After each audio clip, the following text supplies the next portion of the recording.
Então, quando eu ler qualquer coisa, o que vai estar implicado? Vai estar implicado um conjunto de significados daqueles itens, daqueles recursos que foram utilizados, né? Vão estar implicados um conjunto de sentidos e vão estar implicados um conjunto de informações que estão no contexto no qual aquele texto que eu estou lendo foi produzido. Bom, qual é a diferença de significado, sentido, como se relacionam com o texto de produção e etc. Nos primeiros textos que a gente leu, e mesmo no vídeo que a gente assistiu agora, todos nós entendemos coisas que são aspectos, com um conjunto de temas que são comuns a todos nós. Por isso que alguns aplaudiram o vídeo, outros disseram depois que a gente terminou de ler o texto da Adélia Prado. Houve-se um silêncio maior depois do texto que foi escrito em memória da Clarice, né? Porque tem tem significados que são comuns a todos nós. Então, significado é isso. Olha, por isso que todo mundo consegue ler os textos que foram produzidos na nossa língua, ou em outra, mas vamos pensar na nossa língua, né? E compreender basicamente a mesma coisa.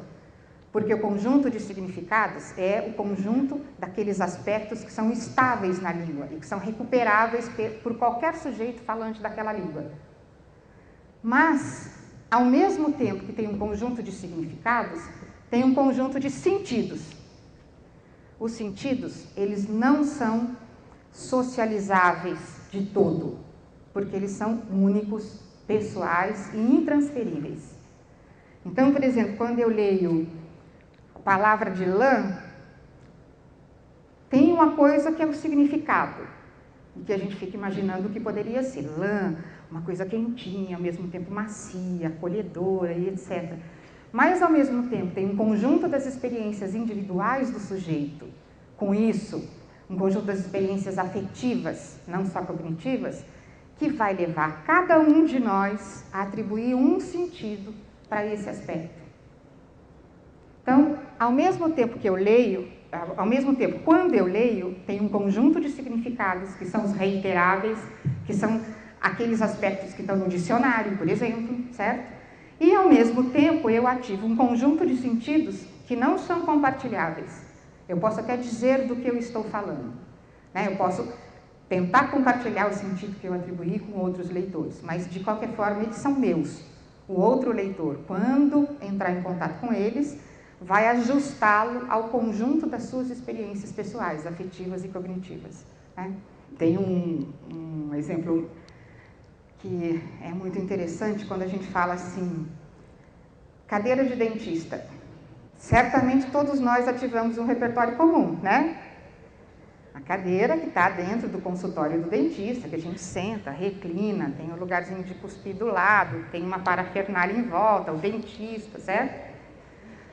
Agora, quem passou, por exemplo, 2 horas sentado numa cadeira de dentista fazendo um tratamento de canal, sem anestesia, deve ter alguns sentidos construídos sobre cadeira de dentista, né? Que não tem aquele que nunca passou por uma experiência como essa. Da mesma forma, quem tem um pai ou uma mãe, por exemplo, que é dentista, né? E o pai e a mãe levam a criança para o consultório, brincam e etc e tal, constrói uma outra relação com esse significante cadeira de dentista, né? Quem tem um pai ou uma mãe que nunca voltam para casa para ficar com os filhos de tanto que trabalham, vai ter uma outra relação com cadeira de dentista. E assim por diante, né? Então, as experiências pessoais da gente determinam os sentidos que a gente atribui para as situações, para todas as situações. Por isso que é importantíssimo que a gente compartilhe os sentidos. Não tem outro jeito de você enxergar possibilidades de interpretação de determinado enunciado a não ser compartilhando. Porque se fosse só significado, era simples, era igual para todo mundo, não é? Mas não é só significado. tem sentido junto com isso. Então, não existe outra forma de eu aprender novos sentidos para um enunciado, qualquer que seja esse enunciado, a não ser compartilhando os sentidos dos diferentes leitores sobre aquele mesmo aspecto.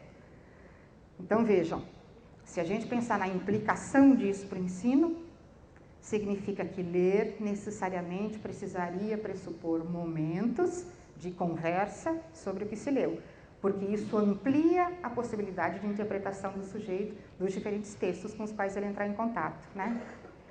Agora, tudo isso, quando a gente lê um texto, a gente atribui o significado, a gente atribui o sentido, e quanto mais a gente conhecer o contexto de produção do texto que foi produzido, mais a gente se aproxima dos possíveis sentidos pretendidos mesmo pelo autor. Vamos dar uma olhadinha nisso aqui, olha. Isso está num livro de uma linguista e ela estuda esse enunciado. Mas isso foi coletado, de fato, de um lugar que eu já vou contar para vocês. O que vocês acham que isso significa? É jogar veneno nas baratas. Veneno nas baratas, ela disse. Alguém pensou em outra coisa? Políticos. Quem seriam os políticos? O Baygon ou a parasita? O Baygon ou a parasita, os políticos? Há controvérsias. Dependendo do momento político, pode ser um, pode ser outro, né? Bom, se eu disser para vocês que isso foi encontrado num muro, nos anos 90, no muro da Volkswagen em São Bernardo, na região do ABC, não sei se é São Bernardo necessariamente. Quando havia uma greve na montadora, o que vocês acham que é? Mudou? Mudou um pouco, né? O que pode ser, então? Quem são os parasitas e quem é o Baygon agora? O parasita pode ser os patrões, pode ser também os empregados ou não? O que vai definir se são os patrões ou se são os empregados? Quem escreveu, né? Então, se eu souber quem escreveu, eu consigo definir quem são os parasitas e quem é o Baygon, né?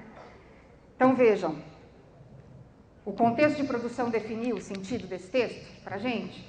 Fez a gente chegar mais perto? Fez, né?